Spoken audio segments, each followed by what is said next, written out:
So behind me, we've got the 6 metre long medium wheelbase Sprinter. This was Pav's van. He's brought it all the way from Poland for us to convert. He originally found us by our videos on social media, Instagram and Facebook, and if you're not following them, make sure you go and do. And he brought the van over for a conversion. So we've carried out everything on this build. On the outside, we've got laser lights on the bonnet.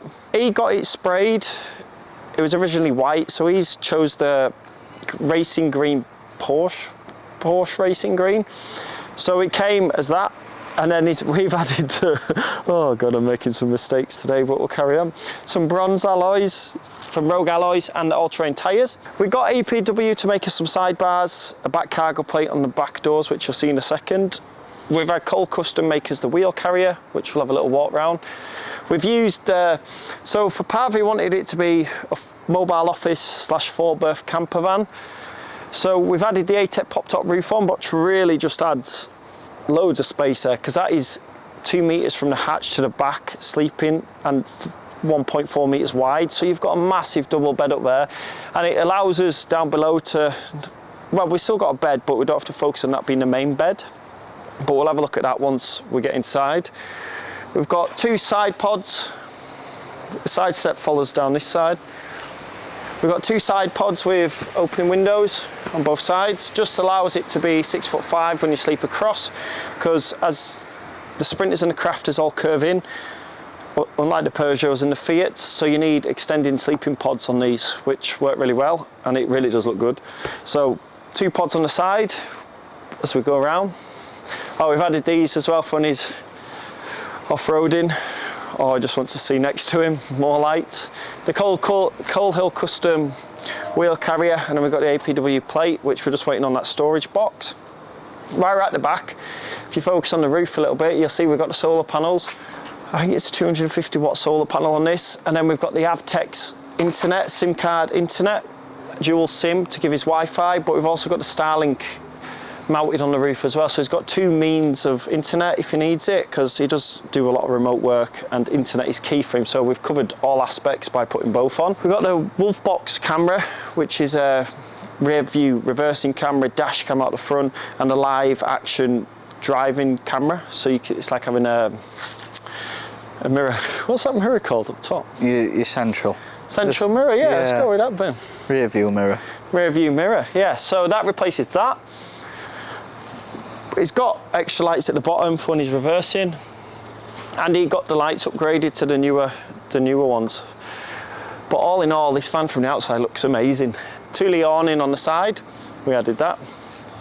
I keep getting confused by this van because it is left-hand drive, so the sliding door's on the wrong side. So the amount of times we jumped in it to move it, it's been the wrong side. But anyway, while we're at the back, we might as well focus on the garage.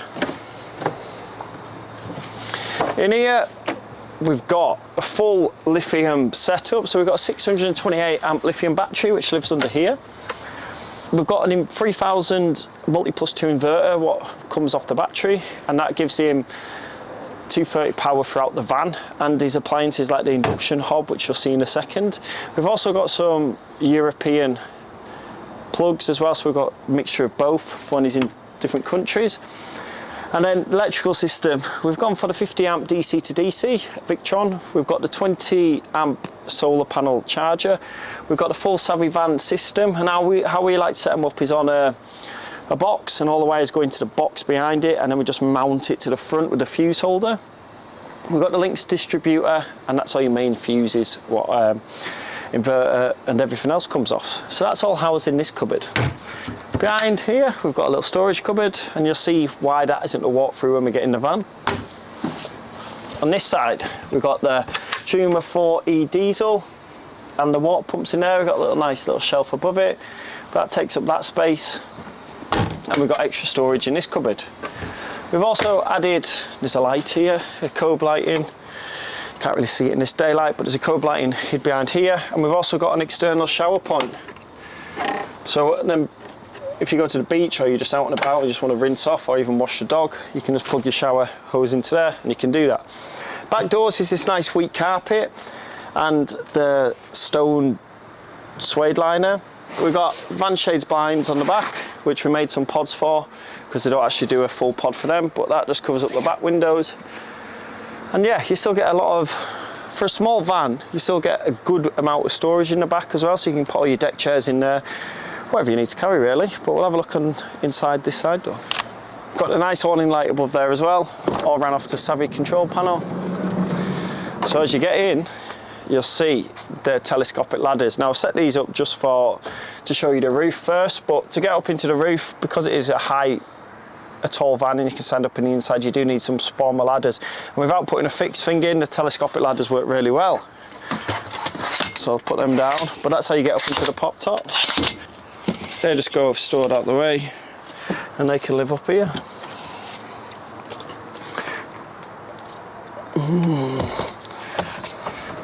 And they can just stay up there.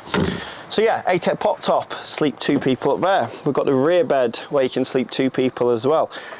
In the front, I'm chucking us all over the spot here, aren't I, Ben? In the front, we've got the 2 turnaround seats. I haven't turned around this one because I've just drove it over, to be fair, but this one spins around and so does the passenger seat. And that allows 4 people comfortable to sit around this area. A pop-up table there if you do want a table there. But then they can have this as a dining area and a bit of a spacious area, because it is quite spacious once that seat's turned around, and it does give you a lot of freedom in this bit. Now on this seat we use the Mobi frame round Mo 3, I believe it is, and this allows more comfort when you're travelling. So in a van this size, a lot of people make this into a bed if they can with the front seats, but because we've got the beauty of the ATek Pop-Top roof, we just didn't have to do that in this one. So we've gone for the Mobi frame seat, which when you're driving you can take it out and you've just got more elbow room, shoulder room for us bigger lads. You're not really tight, especially with 2 people in the back. So, and they come forward.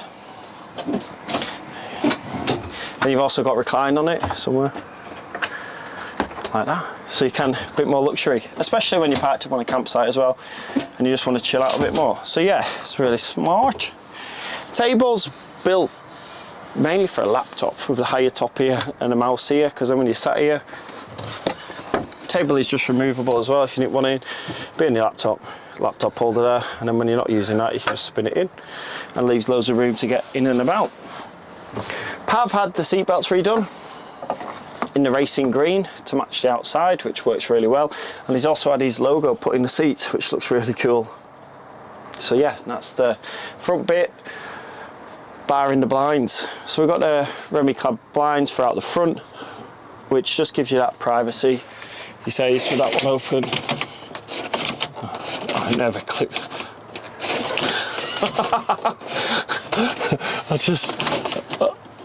There we go, easy as that. Into the front. Now whatever happens properly when you want it to. But anyway, let's talk about the kitchen.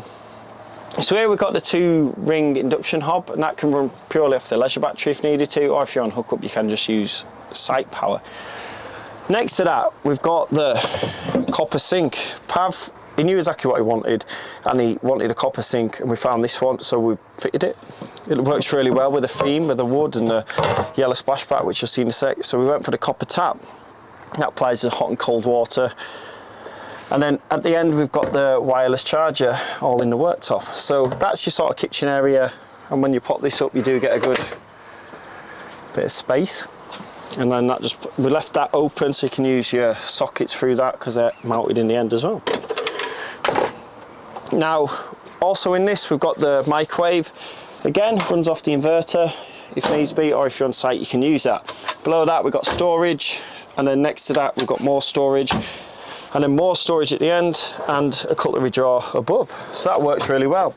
Now we've also, in this one, we've mounted the fridge under the bed, and that is the Dometic 70 litre 10.4 double opening. And it works really well there. It frees up more space down here to put the other appliances in, so happy with that. And because on a van this size, it's always a compromise with if you're having 2 seats, this narrow gap here. So with putting the fridge down there, it's allowed us to kink this back in to give us more room going down. So that's worked really well. Toilet shower room, it's a wet room. It's also got a compost toilet. Obviously when you're having a shower you'll take that out and you'll free up loads of space, so you'll have a good sized shower room and you'll have a good sized loo room once you're not showering. Good. Double mixer, black mixer tap and shower up at the back.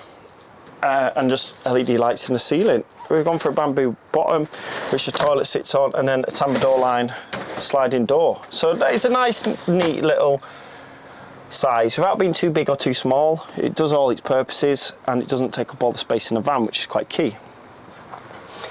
Bed is self-explanatory. We have got a little ladder going on here, which I haven't put on yet, but to get into it, it will just be a little ladder. And up into the bed area. Now, it's got overhead storage round. We've got 2 speakers in the back, what run off the front, but we've also got the Xbox. Pav wanted an Xbox when he's relaxing, so that can come through onto this monitor or his bed monitor, and this monitor is a big old gaming PC monitor, 144 Hz, I think. So then he can hook up his Xbox, and he's got Starlink or the Avtex Internet, play online if he wants, or just play normal Xbox. So that's mounted in the cupboard over in the corner, which works well, and then runs on both TVs. The other cupboards are mainly storage, and then we come to this one with the internet. The dimmable LED lights for the acoustic paneling on the ceiling, and you can turn them down to set the mood if you want to on the evening. Pop that back up there. Control panel is a Savvy fan control, so we use that in most of our builds, and if you are looking for a control panel, they're really nice bit of kit. And use code CBC725 to save yourself 5% off. But you can customise these fully to whatever you want. You can write on your switches, whatever switches you want, put on there and run all that through that. So we've got water pump, USB, TV, seat light, bed lights, awning lights, that sort of stuff, and we run all that through there. You can connect your battery up to, if you want to, your lithium battery, and it can give you a percentage. USB and USB-C up here, the standard 230 volt plug, European ones down there. So with the ceiling, we use the acoustic paneling with the cove lighting running through it. Very popular. It does look really smart and classy look. But then we also did a walnut surround going into the ATek Pop-Top Roof. The beauty about the ATek Pop-Top Roofs is on the evening, you can unzip it all if you want to. If you've gone to a show and you're watching a certain sport, like car racing, or you're just in a field and you're looking out somewhere nice, you can sit up there, all opens up, and just look across your nice view or show or whatever you're at. We've also got USB up there, we've got code lighting in the ceiling, and we've got another flexible reading light with a two double touch brightness, so you've got plenty of lighting up there, and you can charge your phones, etc. And as we're getting out, one of the most important things is the fly net. So, especially up in Scotland, you can pull this across and keep them pesky little buggers out. So that sort of brings us to the end of the medium wheelbase Sprinter tour. Let me know what you think below. Make sure you like and subscribe. Stay tuned for the next one.